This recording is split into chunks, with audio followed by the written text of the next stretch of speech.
BNP chairperson মরহুমা Begum Khaleda Zia এবং শহীদ president Ziaur রহমানের কবর জিয়ারতের জন্য আমরা দেখছি জুমার নামাজ পর শত শত নেতা কর্মী সহ সাধারণ মানুষের ঢল নেমেছে এই যে জিয়া উদ্যান অর্থাৎ চন্দ্রিমা উদ্যান যেটি আছে সেখানে। দর্শক দৈনিক করতোয়ার মাধ্যমে যুক্ত হয়ে দেখানোর চেষ্টা করছে যে আপনারা দেখছেন নিশ্চয়ই ক্যামেরার চোখে যে এখানে নানা শ্রেণী পেশার মানুষ তারা এই যে সমাধিস্থল, এই সমাধিস্থলে এসে তারা শ্রদ্ধা নিবেদন করছেন এবং দোয়া করছেন, সেই চিত্র একটু আপনাদেরকে দেখানোর চেষ্টা করছি। একই সঙ্গে যদি বলে রাখি যে তিনবারের সাবেক প্রধানমন্ত্রী এবং বাংলাদেশের প্রথম নারী প্রধানমন্ত্রী যিনি ছিলেন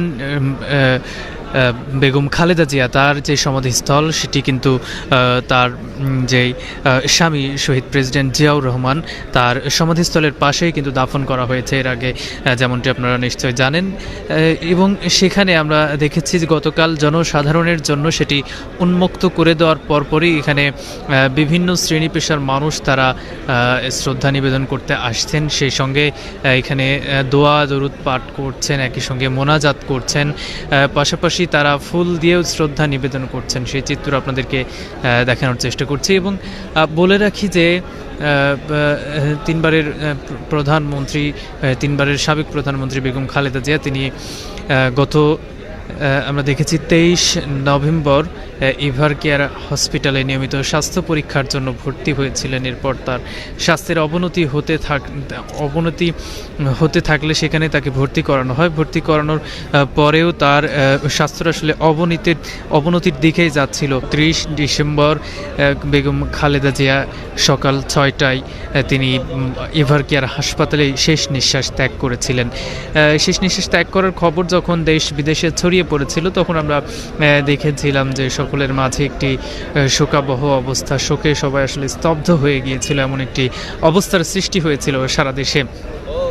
এরপর রেকর্ড পরিমাণ লোক হয়েছিল তার জানাজায়, সেটি গত বুধবার আপনারা নিশ্চয় জানেন। এরপরে তাকে জানাজা শেষে অর্থাৎ সংসদ ভবনের দক্ষিণ প্লাজায় জানাজা শেষে তাকে তার স্বামী জিয়াউর রহমানের সমাধির পাশে তাকে কিন্তু দাফন করা হয়। এবং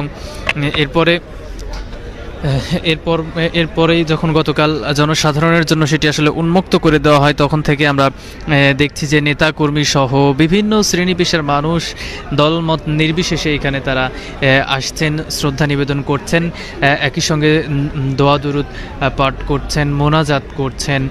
বিভিন্নভাবে তারা যে ঐতিহাসিক যেই ব্যক্তি অর্থাৎ জিয়াউর রহমান এবং তার স্ত্রী মরহুমা খালেদা জিয়া, তাদের পাশাপাশি যেই সমাধিস্থল অর্থাৎ তাদের পাশাপাশি যে কবর, সেই কবরের পাশে এসে তারা শ্রদ্ধা নিবেদন করছেন, দোয়া দরুদ পাঠ করছেন।